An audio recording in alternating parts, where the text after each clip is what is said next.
was supposed to be a joke in there, but it was probably as bad as the fly, so I never did get that damn fly in the studio. I mean, well, greetings, and it's so good to see you all here tonight, and I'm glad you could join me for The Fly. Yes. Now, I'm going to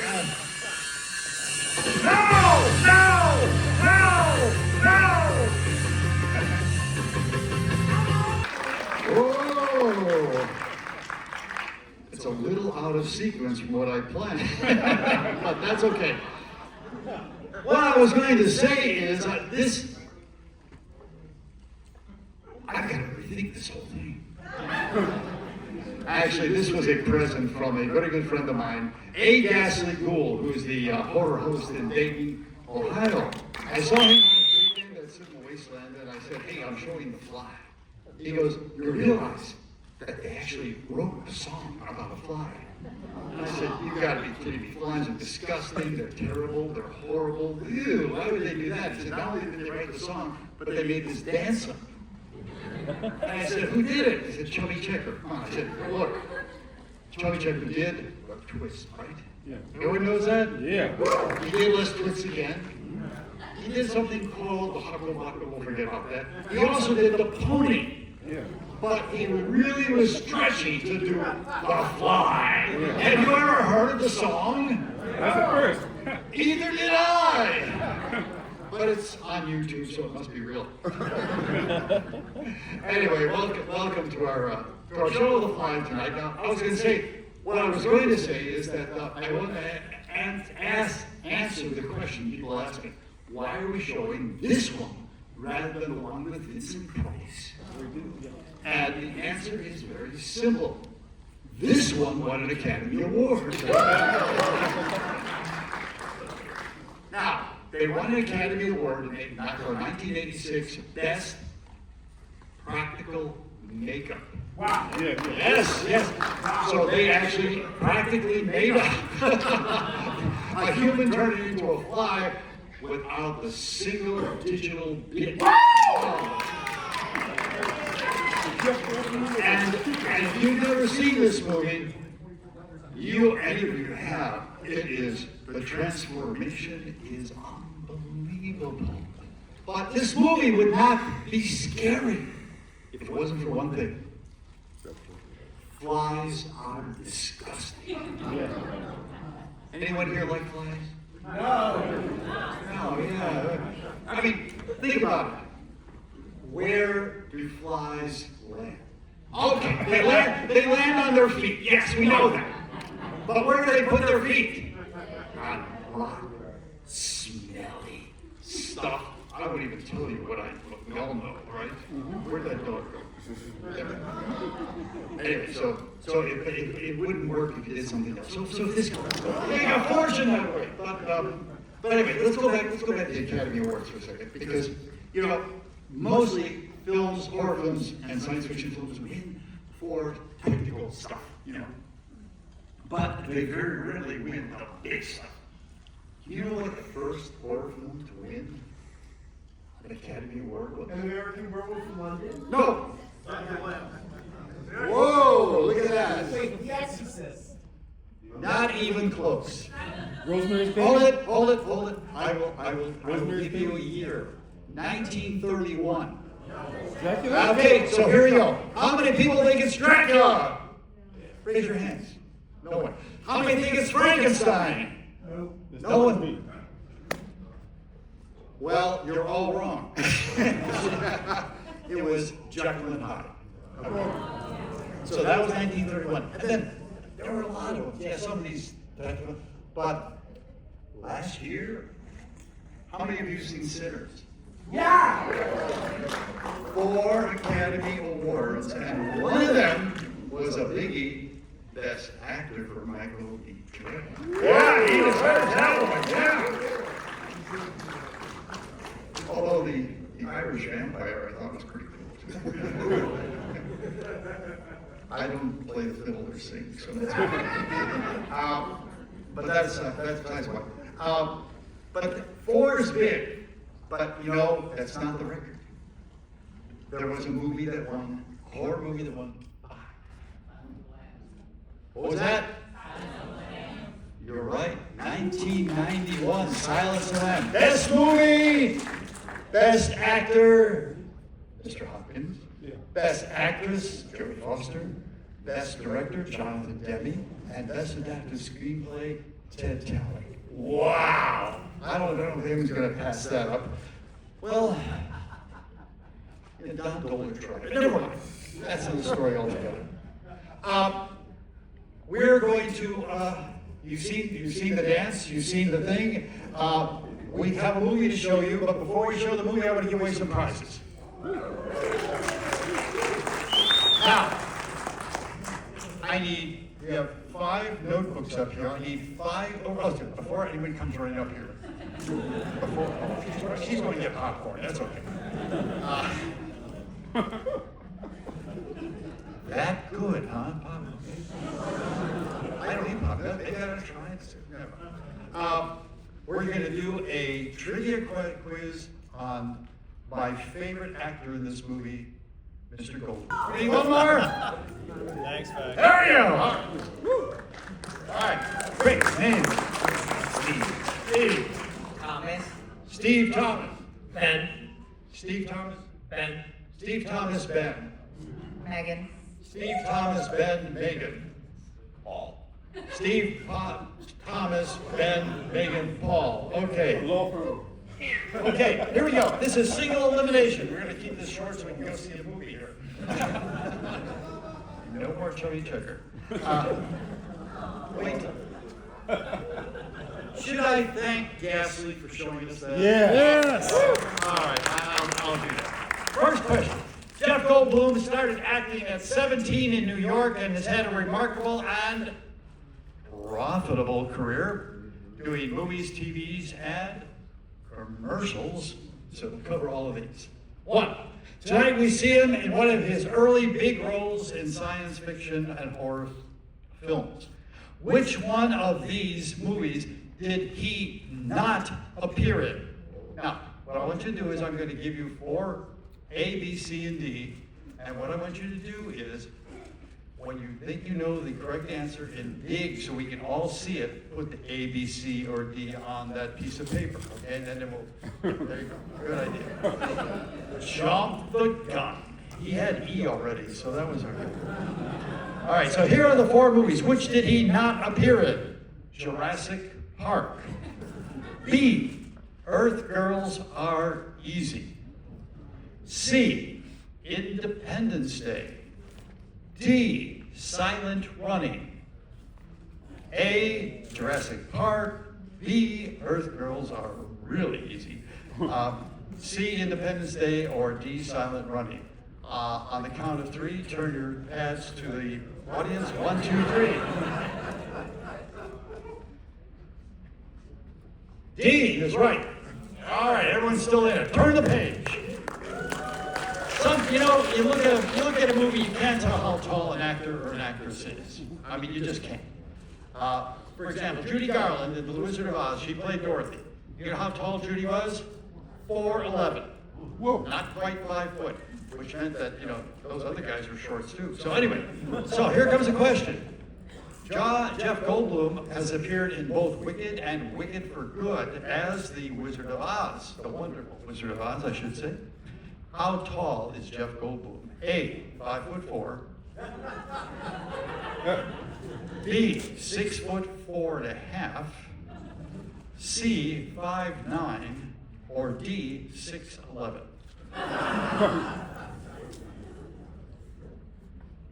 Look at this. And the correct answer is B. Just the letter. Just the letter. You don't have to write how tall it was. Just the letter. Okay. Here we go. Jeff has some unique mannerisms and methods of delivery. He also has a unique physical capability that was once demonstrated on Late Night with Conan O'Brien. Which of these things can he do? He plays music through his nose, A. B, he wiggles his ears one at a time. C, he rolls his eyes so far up you can't see the pupils. Or D, He bends his fingers nearly all the way back. Ooh. This is kind of a guess, unless you happen to watch Conan. All right, so here we go. The answer, let's see your answers. A, D, D, C. Everyone's out. He can wiggle his ears one at a time. I'm not gonna, we have to have a winner, so let's go on to the next. In 1963, Jeff Goldblum starred in Jurassic Park. He was so popular and tasty to the dinosaurs. He appeared in which of these sequels? Okay. So A, The Lost World of Jurassic Park. B, Jurassic Park Fallen Kingdom. C, Jurassic World Dominion. Or D, all the above.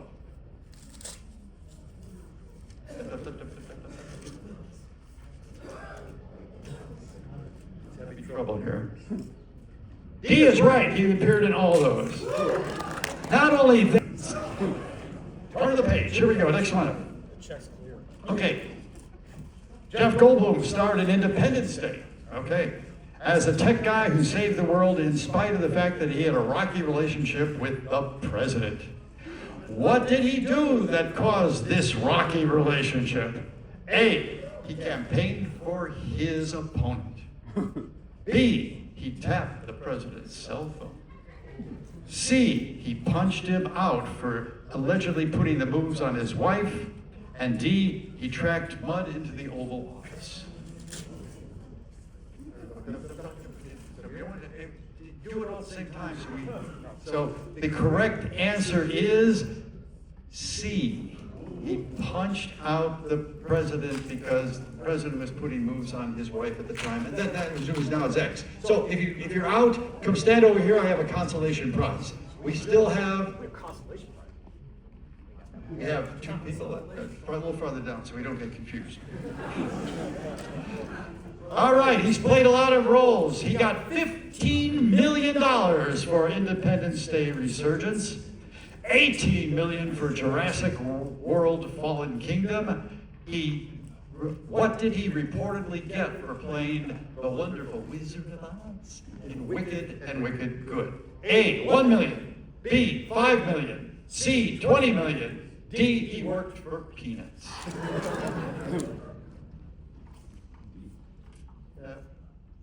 C. Yeah, you're both wrong. We still don't have a winner. Okay. He only got $1 million each. That's peanuts. He worked for peanuts. I will work for peanuts at $1 million. Speaking of earning a living, Jeff Goldblum appeared in over 100 nationally aired TV campaigns, one of which ran during the recent Super Bowl. Everyone was watching the commercials and not the game, but that's... So who did he advertise for? A, Absolute Vodka. B, Liberty Mutual Insurance. C, Jeep. Or D, Apartments.com and Homes.com. D. All right, D is right. Ooh, this is tough competition. In addition to being a fine actor, Jeff Goldblum is also a fine jazz musician, believe it or not. Yes, he is in the group Mildred Snitzer Orchestra. What instrument does he play? A, drums, B, saxophone, C, piano, or D, guitar? C, piano. Yeah. Our winner is Megan. Just to let you know, in 2018, their album, The Capitol Sessions, was #1 on the Billboard U.S. Jazz Album I saw chart. them at the Lincoln Theater. You saw it? Are they any good? It's all right. All right. Well, guess what we got here for you guys? Put your pads down. I use those next time around. For each of our almost winners, we have autographed pictures.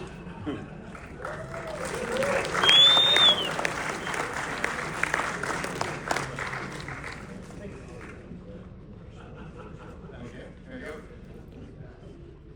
what should I give you? Peanuts. This is not the 1970s. It's for transport system. You're going to get, I didn't read it out here, but I will get it for you. When the movie's over, every other day is Halloween, the Blu-ray. Fantastic.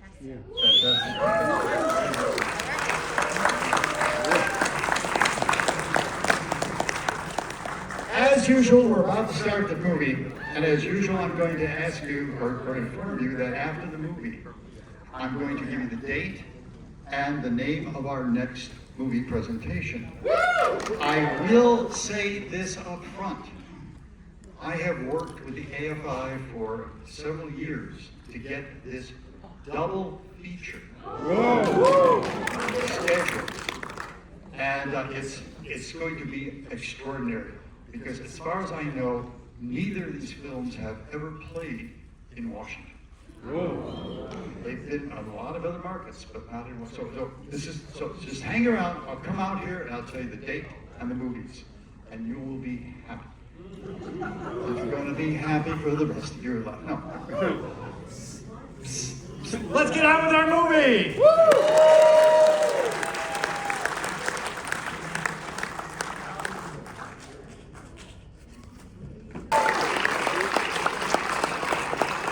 Last one, there you go. Not a bad little film. Now, do you think it deserved the Academy Award? Wow. Okay, I'm not getting. I promise I'll tell you what's going to happen next. I'm going home. No. No, seriously.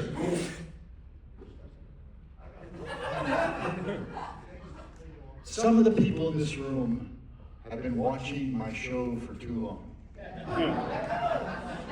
We had someone just come up to me and tell me, you know that girl in the bar? You know how close she came to being a barfly? Hey, that's not me. I like it though. All right, here we go. July 18th. We're going to be back with a double feature. Okay. And it's going to be highlighting a local director, writer, editor, producer by the name of Don Doler. We are going to show two films that starred somebody very close to me. We're going to have Alien Factor and Night Beast, which has probably the worst sex scene ever put on film. Okay, it's not really a sex scene, it's just a little bit of, well, maybe too much skin. All that aside, no, seriously. Alien Factor was made in 1975, Night Beast was made a little couple after that. Anyway, bottom line is Mayor Wicker will be there. I will be there, but Mayor Wicker will be, I'll be reading his words for him. We're going to have a panel discussion between the films to talk about the making of these two classic, locally produced movies. Some of which have been, in fact, I've showed Alien Factor a couple times on Channel 20 and subsequently on both my web program and on the Roku channel. Night Beast, unfortunately, is owned by Troma, which shows you that Lloyd has very little taste. No, that's awesome. All that aside, seriously. So mark that down. This is going to be a rare appearance. The Alien Factor, as far as I know, was only shown for the premiere. I have been told that it may have been shown once other time here in the Washington area, and I don't think Night Beast has ever been.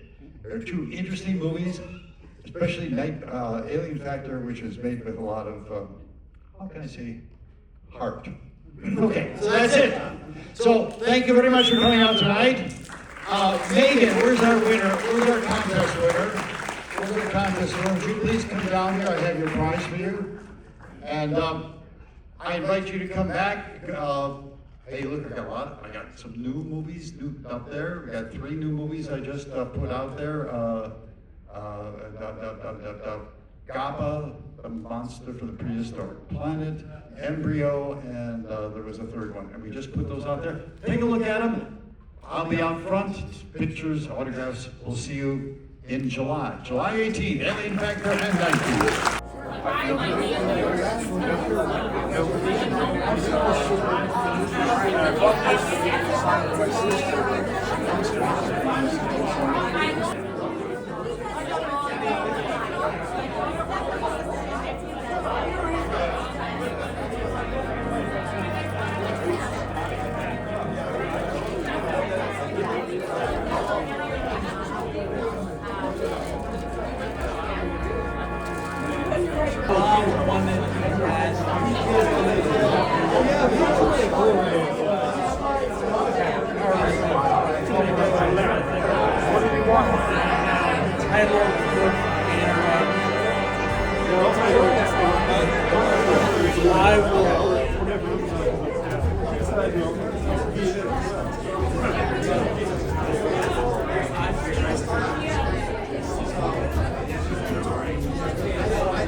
Oh my God!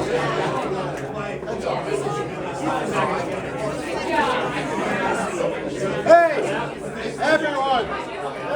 Hey! Hey! Can I have your attention, please?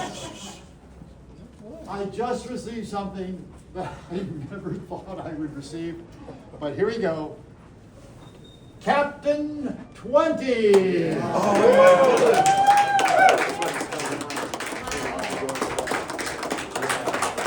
Of course, my question is, oh, wait a second. We're not done. Time Gore Duvall! And wait, we're not done. Clones!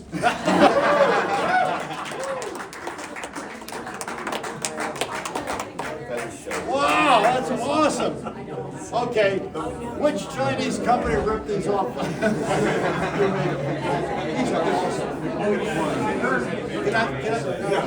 Susan, Joe? Thank you very much.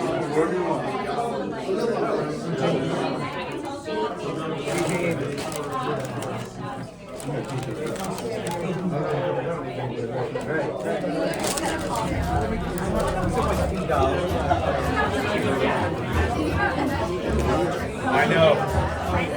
This was the one that she was watching us on the air.